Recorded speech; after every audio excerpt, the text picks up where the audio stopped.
Hey there, are you thinking about moving to South Florida? Well, I know it might seem like a paradise, but in this video, I'm going to break down the 10 reasons of why you may not want to move to South Florida. My name is Branco. I'm a local real estate agent in the South Florida market. And if you're thinking about moving down here, email me directly at soflorelocationguide@gmail.com. And let's get into this video.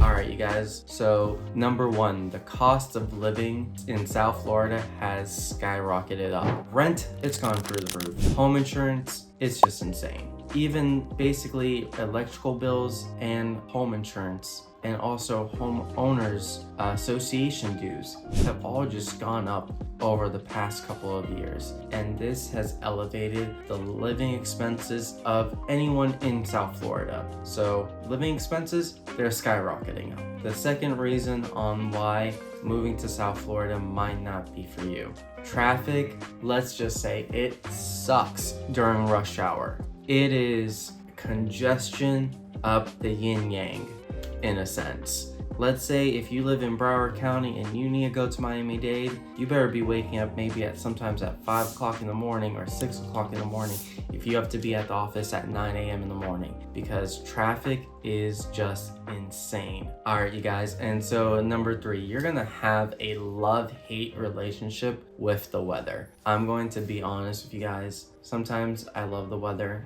You know, I don't have to stay in during winter where if it's snowing, you know, it doesn't snow in South Florida. So you can go out in jeans or in shorts.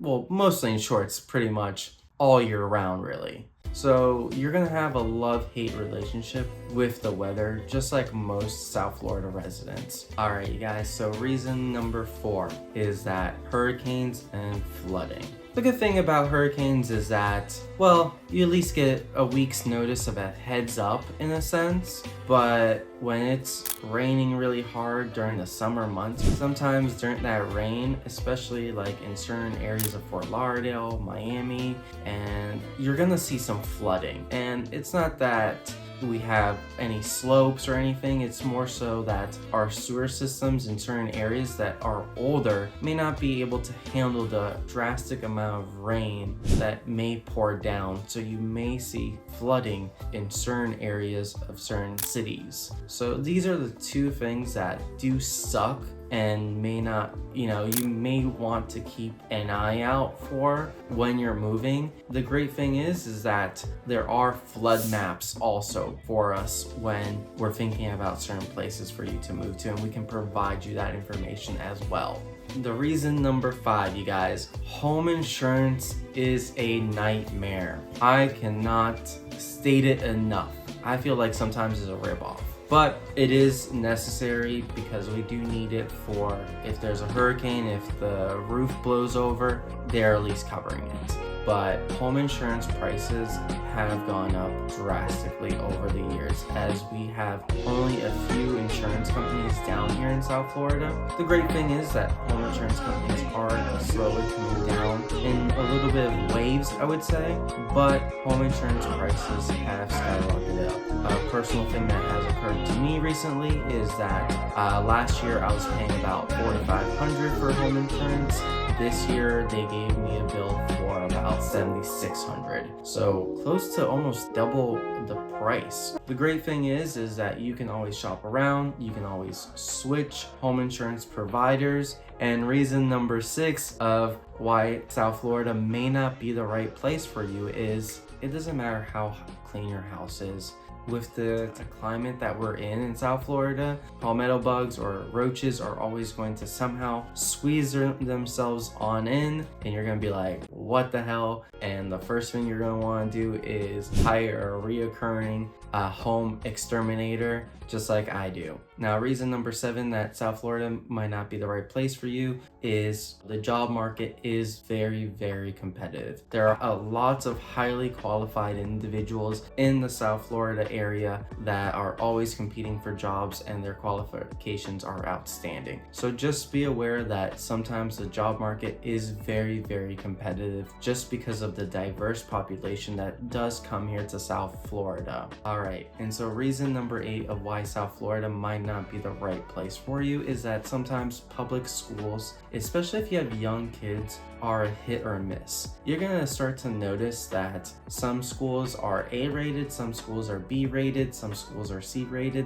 The great thing is that we are able to look at what the school ratings are and to help address and help you find the right school districts for your kids. Sometimes you might not find in one city have all great ratings, but they may have a great rating for this elementary school or middle school or even high school. And we can discuss more in depth if this is of something of interest to you. Definitely reach out to me directly, soflorelocationguide@gmail.com, and then we can break it down a little bit more and I can provide you some additional resources of how to find the right schools for your kids. And reason number 9 is that tourism never stops. I swear, I live close to the Sawgrass Mills Mall, which is one of the biggest malls in the country, and I swear, almost every time I go there, there are a ton of tourists in that mall. That is one place where you definitely see a giant melting pot of people. And then there are, Fort Lauderdale area and Las Olas, you're always seeing different cultures and people from Canada and also northern states always coming down. Stay tuned. We're gonna dive in deep of where the social hubs of South Florida are. So if you love to go out to eat and you love to talk about, boating and also golf, we'll definitely hit those points in my future videos. But now, reason number 10 of why South Florida might not be the right spot for you is party scene. Depending on certain locations, you're gonna start to notice that where you're at, some places stay up to 2, 3, 4 o'clock open bars, especially like if you were down in Collins Avenue on Miami Beach and you're staying at the hotel down there. Just be aware that people are gonna probably stay there till 3, 4 o'clock in the morning, drinking, having loud music, or even in Las Olas right next to 2nd Street. You're gonna start to see there's social hubs where if you have a condo there and if you live in a high rise, you're gonna start to notice that there's gonna be a lot of people staying there, especially during the weekend at 2, 3, 4 o'clock in the morning having fun. And if that's not your scene, that might not be the area for you, and we can definitely hammer those spots in and discuss them and see which spots are the right fit for you. So before you make a move and you find out it's not the right place, let's address it. All right, and so there you have it, the 10 reasons of why South Florida might not be the right spot for you. And if you're still thinking about moving down here, I would love to hear from you. You can either comment down below or reach out to me directly through email at soflorelocationguide@gmail.com. I would love to help you find the right spot for you and your family. And also don't forget to subscribe down below, because every Tuesday at 3 p.m. I will be releasing a new video so that you know the best places and also where to move to when you come down here to South Florida. Have a great day and see you at the next video.